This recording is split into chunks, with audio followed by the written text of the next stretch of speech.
సునీల్ యాదవ్, అలానే మిత్రుడు శరత్ యాదవ్, వారి బృందం కృష్ణ గారు, బండి బాబన్న, ఆంజనేయులు అన్న, మహేష్ గారు, ఆనంద్, అనిల్, శ్రీను యాదవ్, హరి యాదవ్ గారు,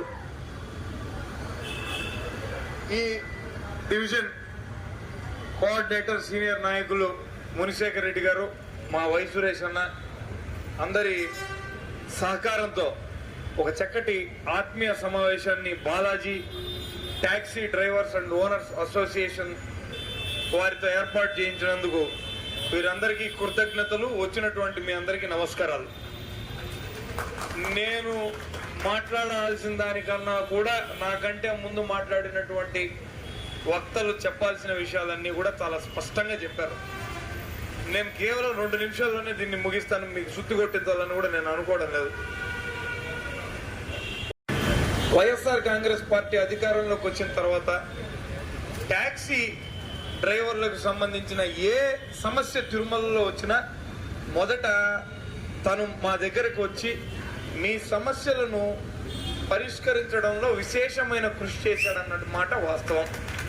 తన కారణంగానే మీ అందరితోనూ నాకు ఒక మంచి ఆత్మీయ బంధం ఏర్పడింది. ఇప్పుడు మిత్రుడు శరత్ యాదవ్ కూడా తోడయ్యాడు. గతంలో టీటీడీ మీ బండ్లకు ఫిట్నెస్ సరిగ్గా లేవని చెప్పి దాన్ని ఆపేయాలనుకున్నటువంటి ప్రయత్నాలు జరిగినప్పుడు అడ్డు నిలబడ్డాం.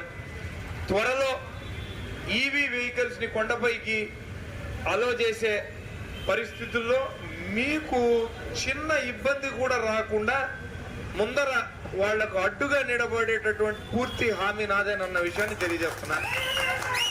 మొదటి ప్రయారిటీ లోకల్ గా ఉండేటటువంటి వాళ్ళకే, మరొక వ్యక్తికి అది కేటాయించేటటువంటి అవకాశం లేనే లేదు ముమ్మాటికి. రెండవది, మీరు ఈ సంఘంతో ఏర్పాటు చేసినటువంటి సమావేశం ఇదేదో ఎన్నికల్లో ఇలా మీ మధ్యకు వచ్చి ఓట్లు అడగడానికి మాత్రమే పరిమితం కాకుండా భవిష్యత్తులో మీ యూనియన్ సమావేశాల్లో కూడా నేను పాల్గొంటానన్న మాట కూడా ఇస్తున్నాను. నేను మీకు పోలీసులు వాళ్ళ దగ్గర నుంచి కానీ విజిలెన్స్ వాళ్ళ దగ్గర నుంచి ఈ 5 ఏళ్లలో అతి తక్కువ ఇబ్బందులు ఎదురైనాయి. భవిష్యత్తులో కూడా ఇబ్బందులు ఎదురు కాకుండా చేసే బాధ్యత కూడా నాదేనని హామీ ఇస్తూ, తిరుపతి విషయానికి వస్తే నేను చెప్పాల్సినటువంటి అవసరం లేదు, మీ కంటికే కనపడుతున్నాయి. గతంలో ఎన్నడూ లేనన్ని మార్పులు ఈ నగరంలో చోటు చేసుకున్నాయి. అందరికన్నా రోడ్లు ఎక్కువ వాడేటటువంటి వృత్తిలో ఉన్నటువంటి వాళ్ళు మీరే డ్రైవర్లు. మీకు తక్కిన తిరుపతి రోడ్లు ఎంత అద్భుతంగా ఉన్నాయో మీ యూనియన్ లో ఉన్నటువంటి ఇతర నగరాల్లోని నాయకులతో మాట్లాడినా తెలిసిపోతుంది. తిరుపతికి ఏం వరదల్లాగా నిధులు వరదల్లాగా రావడం లేదు. ఇవన్నీ ఏమో టీటీడీ నిధులతోనో స్మార్ట్ సిటీ నిధులతోనో ఈ 20 మాస్టర్ ప్లాన్ రోడ్లు, 8 ఫ్రీ లెఫ్ట్లు, 10 స్లిప్ వేలు నిర్మించామనుకుంటే పొరపాటే. ఇక్కడ ఒక చదువుకున్నటువంటి వ్యక్తి, నేర్పరి, సమర్థుడు నాయకుడుగా ఉండడం కారణంగానే ఈ నగరంలో ఏ నియోజకవర్గంలోనూ లేనంత అభివృద్ధి జరిగిందన్న విషయాన్ని గుర్తించమని కోరుతున్నా. నేను రేపు ఎమ్మెల్యేగా గెలిస్తే మరో 14 మాస్టర్ ప్లాన్ రోడ్లు తిరుపతికి వస్తాయి. తిరుపతికి ఐటీ పరిశ్రమలు వస్తాయి. తిరుపతి నేర రహిత నగరంగా మార్చేందుకు 4500 కెమెరాలను ప్రతి వీధి మొదట్లోనూ మధ్యలోనూ అమర్చబోతున్నాం. మీలో చాలా మందితో పోలీసు వారు తప్పు, అలాంటివి కూడా కట్టడి కాబడేటటువంటి విధంగా ఈ కెమెరాల అమరికలు ఉంటాయి. ఎవడైనా ఏదన్నా మిమ్మల్ని దుర్భాషలాడినా, మిమ్మల్ని తప్పుపట్టినా వాళ్లను వెంటనే ఐడెంటిఫై చేసి మందలించేటటువంటి అవకాశం కూడా ఉంటుంది. భవిష్యత్తులో మహిళల మీద దాడులు కానీ, భూకబ్జాలు కానీ, దౌర్జన్యాలు కానీ ఇవన్నీ లేకుండా నగరాన్ని నిఘా నీడలోకి తెచ్చే విధంగా తిరుపతిని ప్రశాంతమైన నేర రహిత నగరంగా మార్చబోతున్నాం. నేను వస్తే రేపు తిరుపతికి 14 రోడ్లు వస్తాయి, ఐటీ పరిశ్రమలు వస్తాయి, నేర రహిత నగరంగా తిరుపతి మారుతుంది. పారిశుద్ధ్యం విషయంలో తిరుపతి మెరుగ్గా నిలబడుతుంది. ఎన్నికలు వస్తున్నాయి, నాకు పోటీగా ఎవరు ఉంటారో నాకు తెలియదు.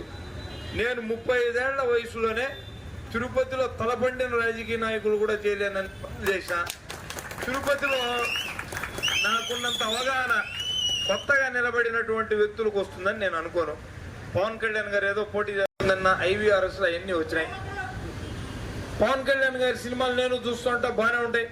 ఇప్పుడు నేనేమి ఆయనలాగా ఫైట్లు చేయలేను, ఆయనలాగా డాన్సులు చేయలేను, నేను ఒప్పుకుంటానా? తిరుపతిలో ఆయన కూడా నాలాగా రోడ్లు వేయలేడు, గ్యారంటీ. తిరుపతి సమస్యల మీద ఆయన కూడా అవగాహన ఉండకపోవచ్చు. అంటే ఊరికి ఉపయోగపడేటటువంటి నాయకుడిని ఎన్నుకుంటే బాగుంటుందనేది నా ఉద్దేశం. ఇంకా 10 ఏళ్ళు ఎమ్మెల్యేలుగా పనిచేసినటువంటి వాళ్ళు, నేను కరెక్ట్గా 3 సంవత్సరాల్లో చేసిన అభివృద్ధి కార్యక్రమాల్లో 5% మేము కూడా చేశామని చెప్పి వాళ్ళు ప్రూవ్ చేస్తే నేను పోటీలో కూడా ఉన్నానన్న విషయాన్ని చెప్తున్నా. మీరిచ్చే గెలుపు కూడా నాకు మరింత ఉత్సాహాన్ని, ప్రోత్సాహాన్ని ఇస్తుంది. అరే, తిరుపతిలో కులాలన్నింటినీ పక్కకి దోసి అభినయ్ అనేవాడు పనిచేసాడు కాబట్టి జనం గెలిపించారు, కాబట్టి నేను బాధ్యతగా పనిచేయాలని ఒళ్ళు దగ్గర పెట్టుకొని పనిచేస్తా. అదే వేరే వాడు అయినాడు అనుకుందాం, వాడికి ఏం పోతుంది? అరే, వాడు అభినయ్ అనేవాడే అభివృద్ధి చేసినా కూడా జనం పట్టించుకోలేదు, ఇంకా నేను అభివృద్ధి చేస్తే అంత, చేయకపోతే అంత అన్న ఆలోచన వాడిలో వస్తే మాత్రం మన ఊరికి, మనకు ప్రమాదం వాటిల్లుతుంది. అది మాత్రం గుర్తుపెట్టుకోండి. మీరు, నేను ఎవరూ శాశ్వతం కాదు. ఇంకొక 50 ఏళ్లలో మనం ఎవరు ఉండకపోవచ్చు, కానీ ఈ ఊరు ఉంటుంది, ఇంకో 1000 ఏళ్ళు ఉంటుంది. ఈ 1000 ఏళ్ల పాటు మన ఊరు మిగతా పెద్ద నగరాలతో పోటీ పడే విధంగా బలంగా ఉండాలనంటే దీనికి బలమైనటువంటి పునాదులు వేయాల. ఆ పునాదులు వేసేందుకు నేను సిద్ధంగా ఉన్నాను. నాతో నిలబడేందుకు మీరు సిద్ధంగా ఉన్నారా అని చెప్పి నేను మిమ్మల్ని అడుగుతున్నాను. ఒక అరగంట నుంచి గంట సమయం ఎన్నికల రోజున మీరు నా కోసం పోలింగ్ రోజున సమయం వెచ్చించండి. 5 ఏళ్లు ఈ ఊరి బిడ్డగా నేను కష్టపడడానికి సిద్ధంగా ఉన్నానని తెలియజేస్తూ, చాలా మందిని రోజు కలిసేటటువంటి వృత్తిలో ఉన్నవాళ్ళు మీరు.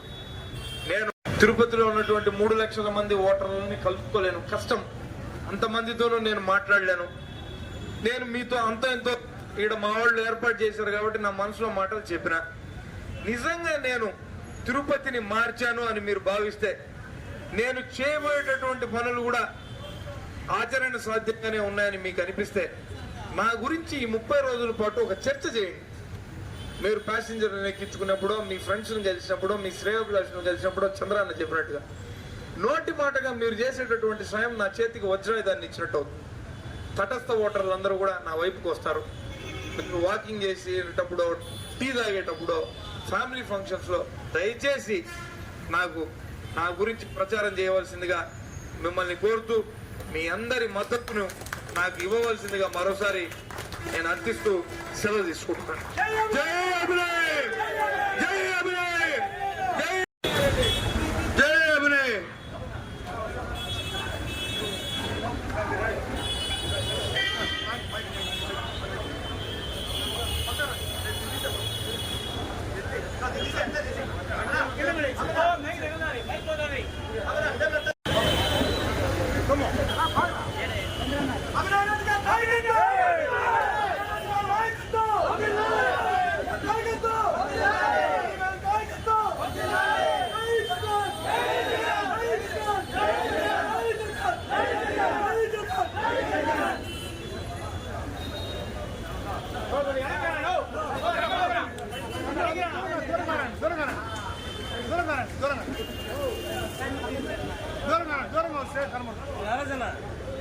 మొబైల్ వెనక్కి వచ్చాడు నా పొద్దు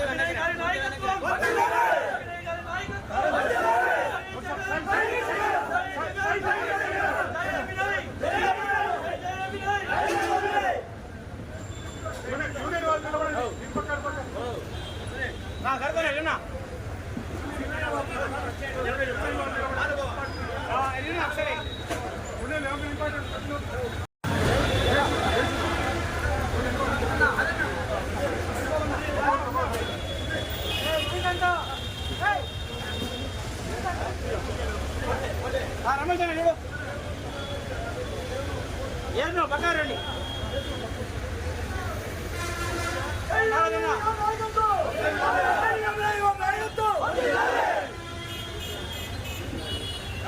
బకారండి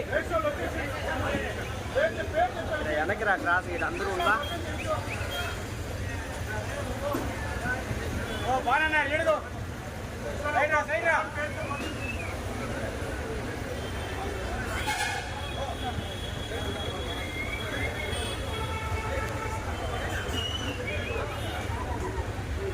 ఓ ఎడుగు నారాయణ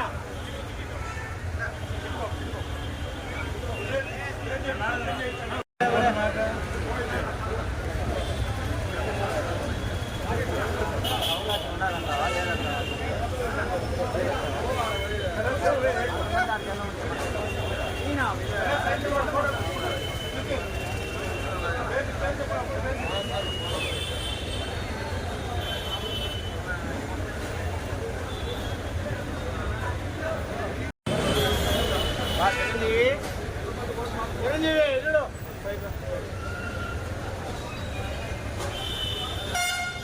బాగా తీసేనాడు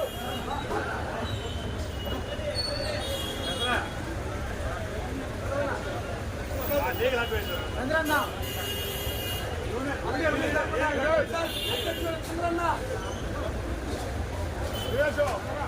అరేనా అరేనా అంటే అంటే కృష్ణ పక్కకి రానా దినేష్ అన్న దినేష్ ఫోటో అండి చెప్పండి ఇదే మహేష్ రెడ్డినా మహేష్ రెడ్డినా